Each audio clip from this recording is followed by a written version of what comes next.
What's going on, y'all? Coming out here, starting on the block, putting these new rod bearings in here.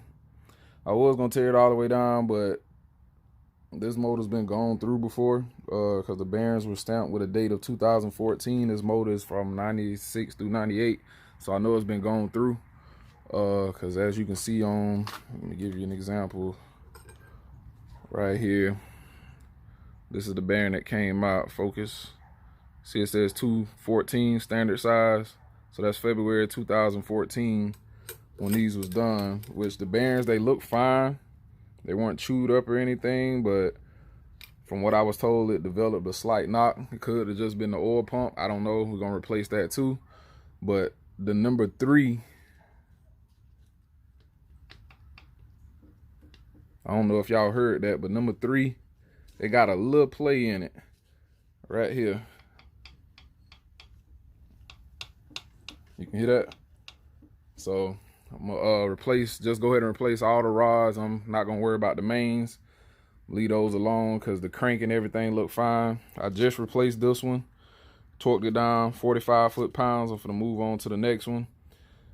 Just showing y'all a little update, but this is what the bearing look like. And like I said, it don't look bad. It don't look chewed up, scarred, anything like that. And like I say, the date on here say 214, so they were replaced at some point in time. This motor was probably rebuilt. So from 2014, who knows the mileage? Could have had high miles on it. So we're just gonna go ahead and upgrade the bottom end a little bit. We got the new bearings here. Seal power. That's the part number right here for your standard size small block Chevy, straight from AutoZone. Made in Mexico. Same manufacturer as these, which I believe these was aftermarket as well. But yeah, that's the small block. Got the Vortex heads over here, one over there. Got another one over here. Like I said, these are the 906. I was looking for the 862s because they got a 3-angle valve job on them already, but we scored these out of the salvage yard. They had brand new spark plugs in them already. Valve cover on the inside. It's not gunked up, caked up or anything. As you can see, it looks fairly decent. So yeah, and when I took the intake and everything off, it had a brand new Fail Pro intake gasket on it. So some stuff was done to the engine prior to it being placed in the salvage yard, but I think I scored a good set of heads. I'm still gonna send them off to the machine shop and let them check them and make sure they're not cracked or warped or anything like that, because the truck wasn't wrecked that I got it off of. I'm not sure why it was out there, but either way, the motor itself, when I took them off, it was just as clean as this one on the inside. As you can see, no buildup, no sludge. Sealing the walls look excellent. Drop my assembly lube. Real clean, even in the valley right here. No sludge or buildup. Like I said, it's a 5.7. So we going through with these rod bearings. So I'll give y'all an update when I get done and show y'all everything else. All right. What's up, y'all? Coming out here to check the heads on the small block. I think one of them might be cracked. I don't know if I'll be able to use it or not, but I did buy some of the Dyno Flux that I'm able to check for cracks on the heads just to see if they got any cracks or anything in them. Called a couple of machine shops around the way. One wasn't answering the phone. The other one said they like a 2-3 week wait time to get the heads checked. The little kit to check it yourself was only like 30 bucks, so I just bought the little kit. But let me flip this camera around, show y'all. So all I did was just got a little wire wheel and cleaned it off. It got it pretty good. Just don't try to keep it on there like that. Just do like a quick little motion like that. It's cast iron, it won't hurt it. This one, I can't see no visible cracks. Everything looks good on that head, and that's the passenger side head. Driver side head. Excuse me. So this will be 1, 3, 5, and 7. Now over here, same thing. Everything looks good until you get right there. But let me try to see. As you can see in an angle, it's not even cracked all the way through. You know what I'm saying? It looked like it was just like looked like it was starting to crack. I don't know if I'll be safe to use that or not. So looks like I potentially may have to go get another passenger side head.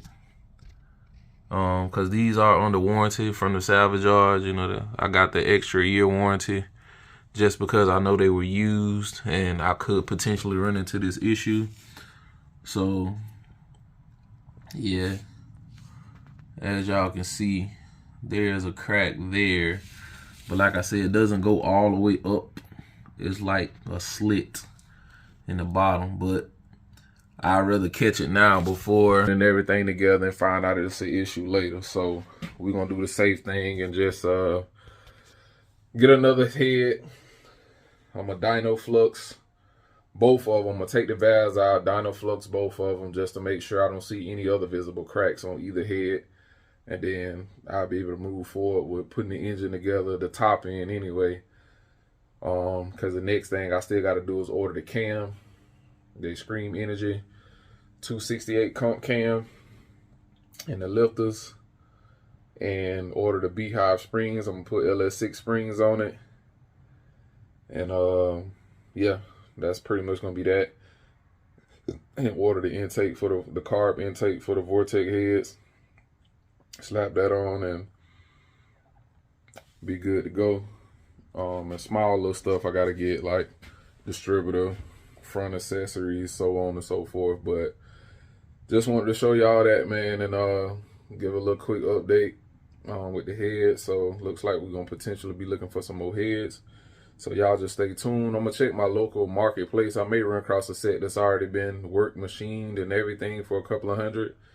If so, I may just do that, and then I can use the credit that I spent on these head at the salvage yard to pick up some other miscellaneous stuff that I need or may need for later bills or this bill, who knows, whatever, however it go. But I'll give another update for that. Yeah, man, go ahead and get jumped on this. I did get the valve covers painted for it. We're gonna go black with them. We're gonna do this engine black and gold and silver. So I'm gonna probably just either mist some gold paint on the top of this, or I may paint just the inserts in here gold, have it nice neat, paint the block gold, all the front pulleys and accessories gonna be black and silver. Heads, I got some cast aluminum paint left, so I'm gonna paint the heads with cast aluminum color. But yeah, that's it. And you know, like I said, everything with the motor is good. Ain't no ridge and none of the cylinder walls. They all nice and smooth from what I can tell. So yeah, but y'all just stay tuned. We're gonna be back with more once we figure out what we're gonna do as far as with these heads. We'll probably just have to go out there and muscle me some more off, or at least one, after I dyno flux the other one, and just make sure there's no other cracks in, well, make sure there's no cracks in that one. Then I may just have to go back and take one back and get another one. But if we have to do that, then I'll just come back with an update for that. All right, y'all be safe, stay tuned. I'll be back with more. All right. Two, what's up? We back out here on the grind, man. Moving forward with the 350 motor build. It's still sitting on the engine stand. I haven't ordered my cam yet, but everything's still looking good in her. She good to go. Painted up the valve covers, got them all black. I think I'm ending up painting the block gold I'm gonna do a black and gold theme on it, cause when they go in the box Chevy, I know what color I'm gonna get. I'm gonna wait. Ain't gonna tell y'all too quick, but yeah, it'll complement the color when you pop the engines. But I did go back and find my heads. These are some 062s off of a 2002. I got a piece of paper stuck right there when I was doing the valves, but it'll blow off. So these came off a running 2000 model Chevy Tahoe. It had just hit the yard, just got in an accident. Was running, driving to the scene. I already checked everything for cracks. It's good to go. Ain't no cracks or nothing on the heads. They clean. And it's easy to tell if it's the 062, because the 062s had these jigsaw looking cuts on the front of them. The 906s don't, but it's a Vortex head. But I think these come with, from the factory, like a 3-inch valve job from what research I've seen. So these are all good to go. To go with the cam, let me spin these heads around. We did put new springs on it. Matter of fact, let me get this right here. These are the LS springs, 550 lift, Summit brand. Bolt right up on the Vortex heads. With the stock setup, not doing any other modifications, with your self-aligning rockers, you're able to run like a 480 lift cam. And that's exactly the maximum lift on the cam that I'm going. It's 480 on the intake and the exhaust. So it's gonna work out perfect. So these are the Summit brand of the Beehive springs. They fit in Vortex heads with no modification. And you get the 787-16 retainers. And you can use your stock keepers. Now you can keep your self-aligning rockers. If you get the offset, it's gonna bring it up higher. Self-aligning rockers, you may have to end up using a roller rocker. And I wasn't trying to do all that. So yeah, we got all the springs installed on the heads. They all good to go, ready to be bolted on. But I'm gonna do a cleanup on them. Just get me some degreaser and wash them down real good, because you see it's got a bunch of gunk right there in the intake ports. So I'm gonna clean them up before I actually sit them on the block and bolt them on and put the head gasket, because I can go ahead and bolt them on while I'm waiting to order the cam. So that'll be good, and everything will be moving forward with the motor swap. I plan to get the cam probably by the end of February. Dang, man, my nostrils. Y'all don't mind that. I've been doing some sanding on the Caprice, about to get her ready so she can get painted too.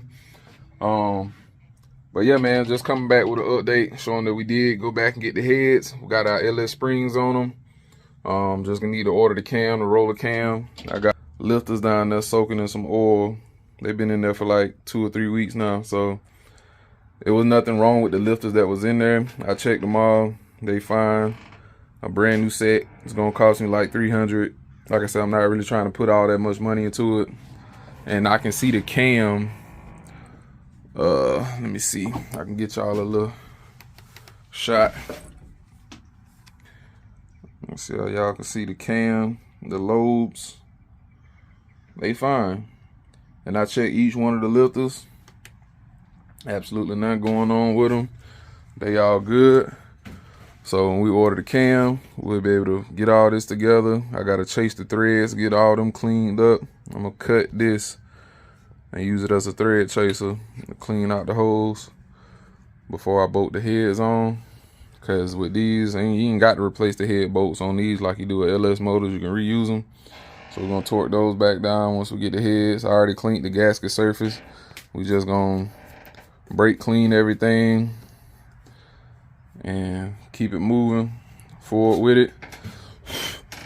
But yeah, we're gonna do a black and gold theme with the motor to kind of complement the color that's going on the Caprice on the box Chevy. And I'm gonna probably splash like some gold on here, just kind of break up that black just a little bit. But yeah, man, that's just it. Just showing y'all the update there. Got some other parts Header panel is pending out for sale right now. Waiting for dude to hit me back to say whether he want to come through and get it or not. If he don't, it'll be straight. Got the Broham seats in the back, the headliner. So yeah, we on the move. Like I said, we was out here prepping the Caprice, getting her ready for paint. I was just doing some guide coat sanding. We're just blocking it with the primer, the Radican primer, till I actually spray the 2K on. So as you can see, I've done this whole from the rear quarter panel up into the door. So all that's good and smooth, no low spots, anything like that. So when I go back with the 2K, it's gonna cover all the scratches and all that. Cause I'm gonna probably run about 3 coats of the 2K clear on it, then come back with a wet sand with like 600 grit. Yeah, like 600 grit wet sand, and move on forward with that. I just got to finish up. I'm probably gonna go ahead and finish up today this whole side of the car. That way this will be done and I don't gotta worry about it. Just give it a good wash before we do the 2K. Then I'll move on to the other side, do that other side another day, then do the top of the car. And I'll pretty much be done.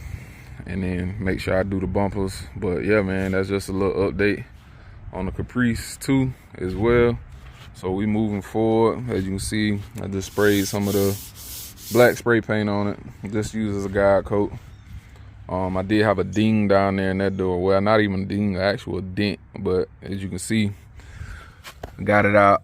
It's flat, smooth, but we're just gonna use the guide coat in these particular spots where I know I had the major damage, to make sure it's all flat and smooth once the dent was pulled out and body hammered and straightened out. But yeah, man, she good. I can see straight down the side of the car, and I ain't even got no water or nothing on it, and I can still see straight down the side of the car. No waves, no nothing. So she should be pretty good. Auto body tech, this is just something I just started learning how to do, because shops be playing, man. I had this car at the shop for 2 years, and he didn't do nothing to my car, but he wanted a deposit. So I was like, nah, man, I ain't finna let my car sit here no more. So I had to go get my car and do what I just had to do, man, because yeah, I ain't got time. A lot of these shops just want to take your money and don't want to do the work, or if they do the work, they have do it and expect you to be okay with it. Nah, this is what you do. This is what you get paid to do. Do it right the first time. You won't have no issues. I won't have to come back to you, you know what I'm saying? That's just what I go by. If I'm gonna do it, especially if I'm doing it on somebody else's do it right, I ain't gotta worry about it no more. But yeah, that's just it, man. Just a little small update, just letting y'all know we did get the heads for the motor, and we out here working on the Caprice now. I'm just kind of going back and forth with each project, because this is my main priority for 23, is to get this painted first before I do anything with the Caprice. Before I do, well, I mean with the box Chevy, this got to be painted. It's been too long, so definitely got to get this wet up this year, 2023. Then we'll move on to other projects. I'll continue with the motor build, because like I said, the last thing I got to buy that's gonna cost is the cam, because the cam like $3 something, and then all the head gaskets and stuff I can get out of the parts store fairly inexpensive, like 40-50 bucks or whatever. And that's pretty much it. And then just make sure I do the timing cover, do the oil pan gaskets, valve cover gaskets, which I already have all that brand new. And the front timing cover, thinking about putting a double roller timing chain in it. I may or may not. Just depends on how much slack it got in it. I may just go back with a single one, because like I said, I'm not trying to dump too much money into it, but it's gonna be a nice little street motor though. Because I've been thinking about building it and just selling it, and go ahead and LS in the box Chevy and put a single turbo on it. That's what I really been thinking about doing. But I could also put the single turbo on the small block, because the LS motor got to be built. I already done tore it apart, Tarp right here, the block has been taken all the way down. That's the extra 4L60E that need to be rebuilt. Yeah, this was the inside crank. I don't know if y'all can see that real good, but man, that thing got so many grooves in it. That crank was scarred. And the reason why it was scarred like that, let me see, you see that cam load? Focus, there you go. One of the lifters, number 8. Let me see it right there. See how that indention in it? Yeah, I got all the pistons and stuff right here. Water pump, pistons, etc. But one of the lifters, let me see if I can find it. Dang. Anyway, can't find it. But obviously y'all know what a lifter is. Lifter, the whole bottom of the lifter came off. Uh-oh. Grab this one. So this whole bottom of the lifter came off. So it was just metal, the end. The roller wasn't in it no more. It broke the casing on the bottom. So it had a bunch of metal inside the engine. So I had to bust it all the way down. We're gonna take that one to the machine shop, get it hot tank clean, and make sure it didn't mess up anything inside the block, and make sure all that metal and stuff get out of there good, because we don't want to take the chance of just doing a like a at-home clean and it mess it up. So y'all just stay tuned, and we're gonna be back with more episodes to come. But y'all let me know, man, what y'all think I should do. Should we go with the LS motor, or should I go ahead and finish building the 350 over there and stick it in there? I mean, it's a 350 in it right now. That's what's gonna be in there, just driving around, just playing with it for a minute. But y'all let me know what y'all want to see, man, because I got options. I can do either one. It's just the 350. I'll probably do it like this. The 350 gonna go enough for right now, because it's already done pretty much. I just gotta order the cam and get it put in and assemble the top end and order the Vortex intake. So I'm looking at like about another $600 in parts with the cam and the intake, and the motor will pretty much be done. And then, you know, it'll be a cam 350. I can keep the $700 that's in here and just ride on it right now, because the 400 got to get built too. So that's what I'm saying. Either way, whatever I do, everything got to get touched. So I probably just go ahead and do the small block setup, since I'm hoping the transmission in here is some good. And if it is, then we're just gonna rock with the $700, and then afterwards we'll get the 400 built and put in there. That we can put it in there with the cam 350, because I love to have that behind it instead of that $700, especially if I decide to put a turbo on it. Y'all excuse me, but y'all just stay tuned. We're gonna come back with more. Peace.